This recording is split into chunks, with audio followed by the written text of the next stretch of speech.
blog number 35. I even went on to higher education once. Oh, the vast and the wonderful glory days of the USS Commode. What exactly was the USS Commode, you may be wondering? Was it one of those various oil tankers that sank in the late 80s like the Exxon Valdez? Perhaps it was one of the United States of America's proud naval ships. No, it was neither of those. It was an old camping toilet. A relic of better days that was found in the back dusty lot of an ancient second-hand junk store. Strong emphasis on the junk store. It was rescued by two college sophomores who happened to have an eye for beauty, or at least 50 cents, which was exactly what the old rusty camping throne cost us. It was the first day of my second year, and Eric and I were looking for something to put in our room. Something so unique that it would grab the attention of friends who were in our room and dazzle the ladies with our sheer creativity and skills of insight. When we laid our eyes on the discarded and long forgotten metal piece of camping gear, we knew that we had struck gold. So we repainted it blue and white, cleaned it all up, and boldly and proudly stenciled USS Commode in big black lettering on both sides. After we had it all decorated, we began to really think and to concentrate hard on the best use for our proud oddity. We wanted it to serve a grand purpose. So after a labored 2 seconds of intensive deliberation, it was decided that the tank part of the USS Commode would be a planter, and the bowl part could be filled with ice and would serve as well as a cool place to keep beverages. You would just lift the lid of the USS Commode, reach in and pull yourself out a frosty one. Pretty neat, huh? Unfortunately, our attention wavered, and after we had visited the women's dorm, we forgot all about our beloved centerpiece and all our plans for it. It still stood boldly and confidently in our room and was the subject of a few inquiries. Inquiries that usually started with something along the lines of, really? After graduating, the USS Commode came home with me, and it may still be in my parents' basement.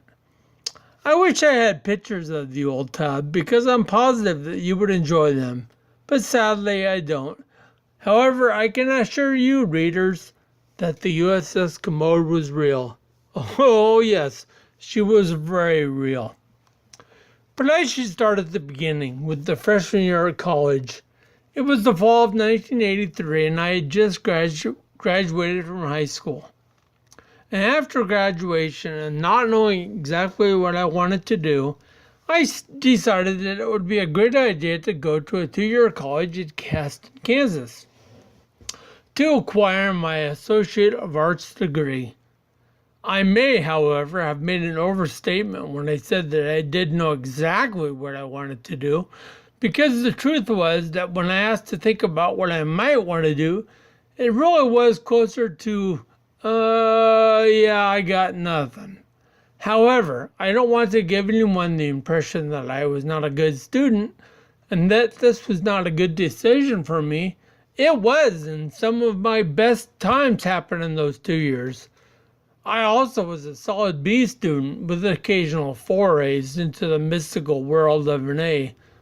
Although reaching for an A for me often resembled trying to blaze a new trail as I tried to hack my way through a dense jungle armed only with a toothpick. Not completely impossible, but a task that involved a level of concentration and effort that I did not very often have, nor was ever willing to give. I did have one interest. I enjoyed cooking, so I took a campus job as a food prep. I met and made a really good friend, Brian, who was also a food prep, and that just so happened to live in the same dorm on the same floor as myself. Brian and I had a motto that people shouldn't mess with us because We are food preps, and we prep the food that you eat. Later, of course, the model was slightly changed to we are food poops, and we poop the food that you eat. So 1 week in a month and 2 weeknights a week, I would go off to poop the food. Hey, what can I say? It was 1983, and apparently I was still amused by toilet humor. You really can't blame me, though. I mean, because I'm a guy, and everyone knows that girls mature at a younger age than boys. I mean, aren't girls pretty much emotionally mature by the second grade? And guys are like, well, I'm 51 now and haven't got a solid grip on it yet, so you do the math. But Brian and I got a lot of miles out of the legendary status of food preps, and we worked together in the kitchen for both years. At the end of each school year, there was a traditional talent show named The Bill Show, and the two of us worked up a performance that included some stand-up comedy and the parody of a famous song, done while we played air guitar on handball rackets. We had a friend play the song on a boombox and then cut the music off at the chorus so that we could shout out our improvised lyrics. During the first year, we did a parody of ZZ Top's Sharp Dressed Man, which we changed from Every Girl is Crazy About a Sharp Dressed Man to Every Girl is Crazy About a Sharp Dressed Food Prep. The second year's performance had us singing the Kansas song Carry On Wayward Son. We changed the lyrics from Lay Your Weary Head to Rest and Don't You Cry No More to Lay Your Spatula to Rest and Don't You Prep No More. There are two male dorms on the campus. The one I was in was a large 2-story building. It was an older building and had a room on the second or top floor. The men's dormitory was a larger, more modern brick building. The dorm I was in was named Green Gables, and a lot of my memories came from that time spent in that house. On the first floor, right inside the entrance, was a large common room with couches and a television.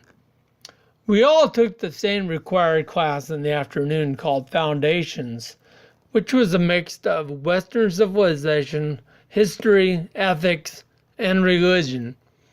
Following the class, I would sometimes join a large mob of guys who would make a run for the television room so that we could get a good seat. We would then proceed to get our daily addiction appeased by watching General Hospital. Pretty pathetic, I know, a bunch of 18 and 19-year-olds watching a soap opera, but I guess it could have been worse. Then there was the day that the dorm decided to attack our dorm. We were in our rooms, and the next thing we knew, there was a horde of screaming maniacs running towards us. They were throwing water balloons and screaming challenges at us. We had a fire escape on both sides of the building, and they began to climb it. One guy on our floor got the brilliant idea to push open the fire escape door, whereby he would fling a bowl of urine at whoever just happened to be out there at the time.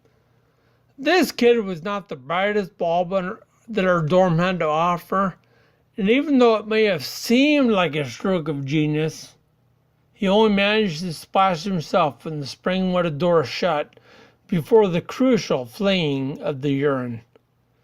By the time that I entered college, I had a studying style roughly figured out. There was just a few rough edges, but I was quickly able to smooth these out and become quite comfortable with my long-established style. If I were to give my style a name, a style that had been perfected and had been in the making for 12 years, the name would have to be procrastination. This became not only my style, but an art form, an art that was supported by all my close friends who I joyfully found out practice their own form of this skill. That's right, I am referring to procrastination as a skill. Anybody can just lazily put something off, and sadly there are a lot of disillusioned people and amateurs running around out there. But to do it thoroughly and completely, you really have to want it. You have to own it.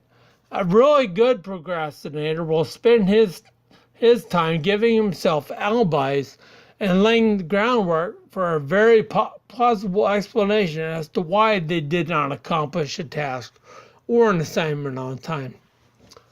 They do this so that when the deadline does come and the final push is inevitable, when they're within the throes of sheer and total panic and questioning themselves as to why they waited, they will be able to scroll back in their mind and begin to see and understand that there really was no choice, that this all makes sense. Once in a while, after arriving at this realization, a deep euphoria and sense of purpose will settle on the person who waited until the last possible nanosecond. To be truly skilled not only means that one has to be able to know when it is possible to put something off in favor of another event, but also when they have to hit the bricks, meaning that they are completely out of spare time and only have time left to do the needed accomplishment that is before them. You may have 3 months to do a major assignment, but if you can do the job with a few shortcuts in 4 hours, then you wait. You cannot give in to the pressure, and you can never allow yourself to do anything with the task before that 4-hour deadline. To the untrained eye, procrastination looks like chaos, but it is self-inflicted and a controlled chaos. It is a paradox because good procrastination only comes from good planning, foresight, and diligent execution over time. I mentioned earlier that everyone in my class was rolled foundations, or foundies for short as we referred to it. It was a heavy class and worth 5 credits as I remember. During the course of the year, there were 3 major assignments, all of them including 3 or 4 book reports, hand-drawn and very detailed maps, and essays on various subjects. The finished result was usually at least 30 to 40 pages and was well to be organized into a 3-ring binder. The sane and clear-thinking student joined study groups and spent at least 30 minutes of their study time every day to successfully finish the project on time. My friends and I joined no study groups, nor did we spend any time on any day working on it. We waited until the day before, and then we would go to a 24-hour donut shop in the next town over and whip the whole thing out. I remember these being very frantic times, but also some of the best times. In a complete donut glazed and coffee ground laced stupor, we were able to get the assignment done, hand it in on time, and always managed to get a pretty good grade. And I am not making this next part up, nor am I under any false sense of memory here. I once got one of those assignments back after the professor had gone through and graded it, with a big red circle that was done in ink around the paragraph that I had written that said, "This was very nicely worded." Huh? I asked all my friends to read it and tell me if they could understand or make sense of what I had written. No one could, and it remained a mystery. Whatever it was, it had gotten me an A, so I didn't question it too seriously. 2 of my very good friends, Craig and Mike, and I used to study at night at a local 24-hour truck stop. We would consume large amounts of French fries, pie, soda, and coffee. There was also an arcade in the back, so we would often take breaks, although I don't remember a lot of studying going on, and play copious amounts of pinball.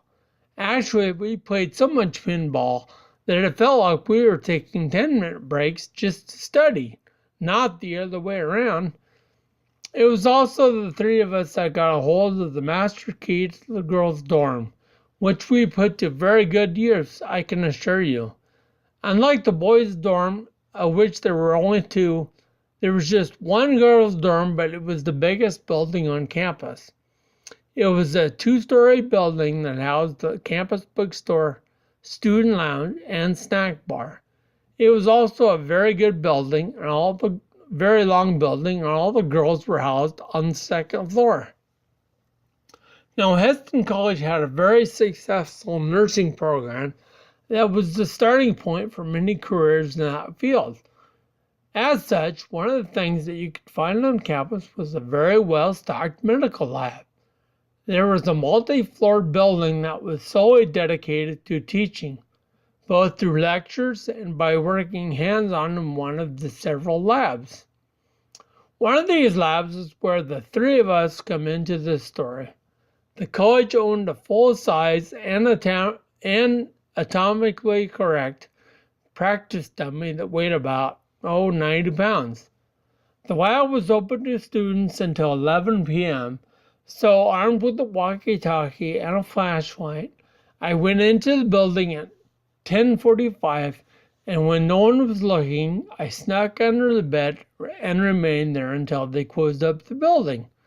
Once the building was empty and it was all dark, I called Mike and Craig, who came right over. There was no alarm on the building, and it was fairly easy to let them in. We proceeded to steal the dummy and smuggled it into the girls' dorm. We were even able to get it into the bed of a girl that was gone that weekend, but whose roommate was asleep on the top bunk. We put the dummy on its side facing the wall and partially covered the head with a pillow so it would look like someone was still trying to sleep. Later, we got reports of a totally freaked out girl over at the girls' dorm when she made the shocking discovery in the morning. Of course, we were just as puzzled as everyone else and never let on that we did it, especially after we heard that the anatomically correct dummy that we had stolen and carelessly mishandled was worth literally thousands of dollars. I'm only confessing now because I believe that the statute of limitations has run out. And even if I'm wrong about this, I also don't think that Kansas can extradite me from Oregon. We also poured packets of Kool-Aid mix into the women's shower heads so that their morning would start off on a very colorful note. Well, the 2 years spent at Hesston College sadly came to a close, and I had to say goodbye to some of the best friends that I had ever met. On a positive note, though, I did graduate. I graduated in the fall of 1985, and in the winter of 1986, I began a 12-month culinary program at a local culinary institute. I finished that and received a certificate in late December of that year.